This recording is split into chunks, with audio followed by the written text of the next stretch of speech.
everybody, Jeff here. And Jordan. Hey, what? How did you get in my house? Oh, I've been here longer than you know. Since when do you appear on videos that I'm aware of? We are going to be looking at, we don't have anything fancy to kind of show you. Yeah. We don't have a fancy box since this is a prototype, but Hands in the Sea from Nightworks Games. This is on Kickstarter at the moment, going till March 25th, 2015. And fully funded by the time we get to record a review anyway, so that is always awesome. It's good to know that something is already doing very well and will get made. But we're going to take... Despite our efforts. Despite our efforts. That's usually the case. We're going to take a look at it. Don over at Nightworks sent us a nice prototype review copy to get our opinion on. So we're going to talk about that. And of course, at some point, you'll see it playing a little bit in the background on us. But just kind of going into it, what did you think going into this? I was a little bit intrigued, but also dismayed, because you described it as like a war game deck builder that they recommend or they expect is going to be a 1 to 2 hour endeavor.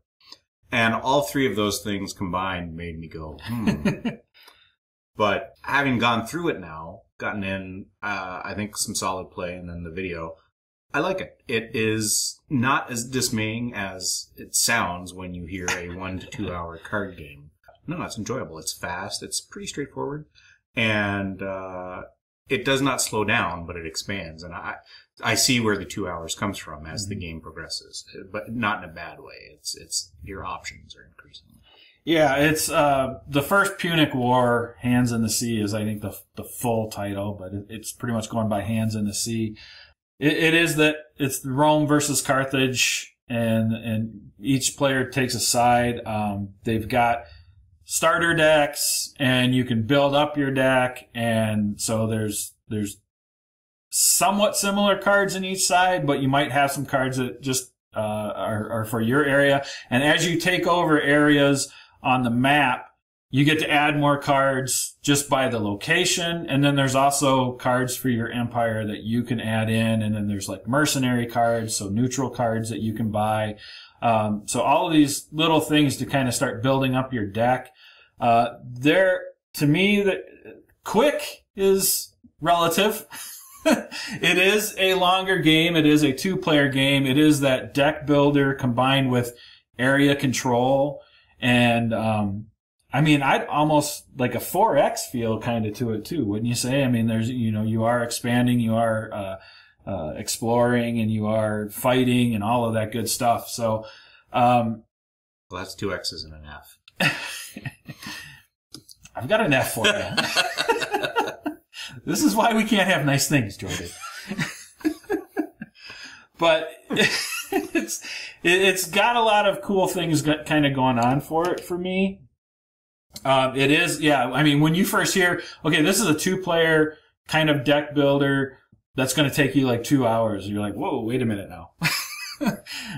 What am I getting into here? But it's because it has some very meaty decisions to kind of make as you go along, first of all. And that's one of the things that kind of appeals to me anyway. Let's see if I get, you grab a couple of these cards and you might see them as we play them and wonder what's going on. But it's got all of these icons on the bottom that you can only use for one. So you've got to decide which icon you're using. You can use it for movement. You can use it to expand from a location or attack from a location or fortify a location, all these different things. So you've got to make choices like, do I want the 3 gold here? Can I use it for the wine in the middle, or am I using it for the ship? And that combined with some of the other cards you get, you're making decisions. What's the best use for my card at this time? And that's kind of cool, I think. And some other things that I think are kind of interesting are the strategy card thing, which kind of gives you an ongoing effect, and the fact that once you have one, if you want to get rid of one, you have to actually spend another action to do that. And the reserve pile is kind of interesting to me as well. Just the fact that you can have cards and you might want to be bringing more cards into your hand, but you don't want to just like flat out discard a card. You can put it in your reserve pile, but then some later time, you buy the cards back out of your reserve pile at 1 silver per card, but it's an all or nothing. So if you're stacking up, and you can have up to 5 cards in your reserve, if you're stacking up cards in your reserve and you suddenly need a card out of there, you have to pay 5 silver and pull them all out. So just little things like that were kind of interesting to me and make this an interesting game that I actually really enjoyed playing. Yeah, it's all the decks work well together. Each player has their deck, and each player has their Empire deck, and that's where you draft from to get more cards. And then the events and the strategy, it all works well together. It's all well thought out. And even though there's a lot of options you can do each turn, you only get 2 actions. So your decision tree is, as Jeff said, very important because you want to maximize what you can do each turn. But the flip side to that is it's only a 2-player game, and only about half the time what you're doing is going to directly impact your opponent on your turn. So even though there's a lot of decision making, some of the AP is mitigated by being able to plan what you're going to draft or what cards you're going to be doing on your turn as your opponent is playing. It's not every action you take is forcing your opponent to be interactive. That's not to say it's not an interactive game, but a lot of the decision making you can do ahead of time, unless your opponent does something really wacky that you weren't expecting. Yeah. That's one of the nice things too. When you're buying out of your Empire deck, your Empire deck is face up. You actually go through it and decide what you're grabbing and what you can afford. So it's not like, you have your middle buy section and whatever cards come up, you can grab stuff like that. You can do that planning ahead, like Jordan was talking about. It's like, oh, I really want senatorial support out of my Empire deck. That I can spend an action on to get it in my discard pile, so to eventually get it in my chain. So that's kind of cool. I think it's also kind of cool in the fact, like Jordan said, you get 2 actions on your turn. So if a battle breaks out, you're potentially split. You have to make a decision. How dedicated are you to that battle and what you want to get out of it? Because again, you've only got 2 actions. So do you split it and spend some time in the battle? Do you put all of your actions towards a battle because you really want it? So just everything that you want to do, you can't do everything on your 2 actions, but you can do a lot of things in a turn or a round, because the round ends when the Carthage player gets to the bottom of their deck and has to draw this card that says, hey, stop everything you're doing right now. Let's go through, grab it. Then you deal with a random event and some other things and grab income and VP if you've taken control of places that give you VP during the game. So there's just a lot of things that you can do, but in small chunks at a time. And you really have to kind of focus in on what you think you need at that time. The scoring track, there's like a half dozen ways the game can end, which I think is always good. Lots of ways, some quick, some not so quick to end the game. The victory point track, in theory, they say you can get to 100 points. I would like to see how that happens. I'd like to see their test videos that they did this. 'Cause certainly I feel very, inadequate. But, there's a lot of ways to end this game. And all of them are different. I think the 25 victory point pad probably be the most common because it's a game where it's definitely at some point conflict is going to be joined on a fairly regular basis. So I think the benefits of, the prestige and moving stuff around. I would wonder if maybe the prestige is one of the more, I would say the prestige and the 25 points are the 2 most common. Would be the 2 most common. This seems, admittedly, we ground through a battle and it was a very, very poorly thought out battle. I just don't know which would be faster, getting a 25 point pad or getting the prestige victory. But, There's a lot of ways to end this game. So it's not like Risk or, you've got to get to 75%. Well, that Risk is 100%. You've got to get to total domination. There's a lot of different ways you can work to get here. Mm-hmm. And your Empire decks and your core deck allow you to get there. If you're looking for, to build an economy so you can have stuff going all the time, you can draft stuff that's going to get you, what you need to keep expanding your cities and then protecting your cities. There's fortifications that make it harder to attack.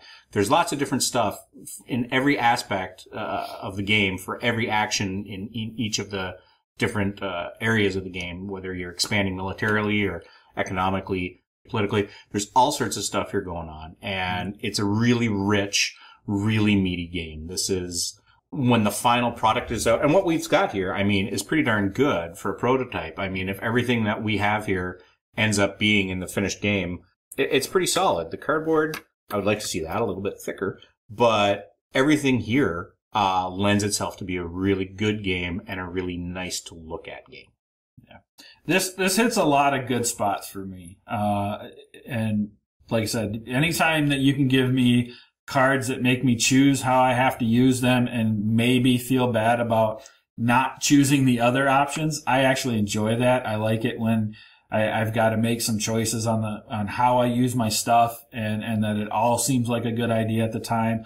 This is definitely not a casual gamer's game. I would not drag a casual gamer into this for anything.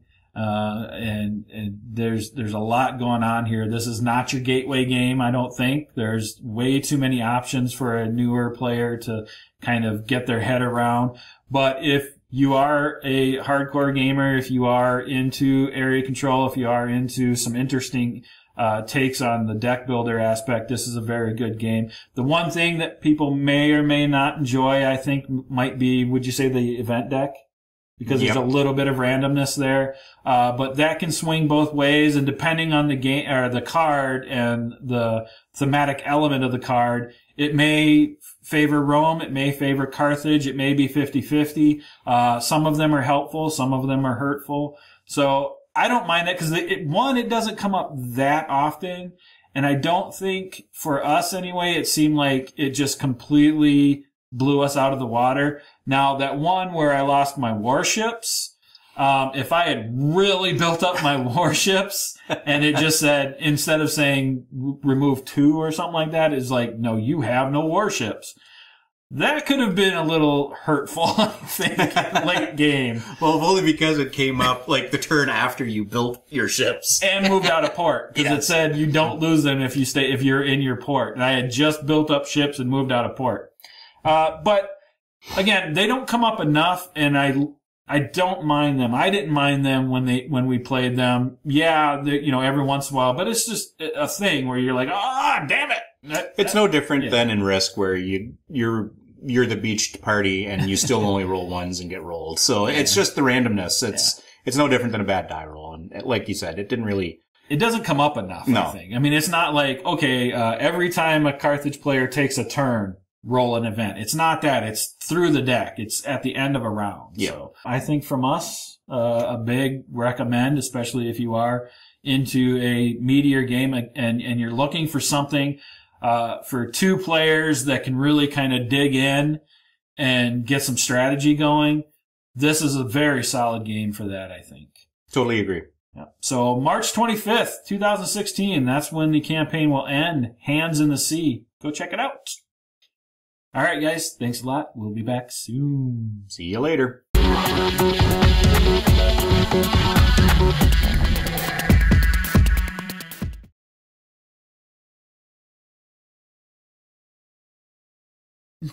What? What the hell? What? I don't even know. I don't know what's going on right now. Hey, everybody! Hey! Nice. It's a little nipply down here. Stop. I'm conscious now.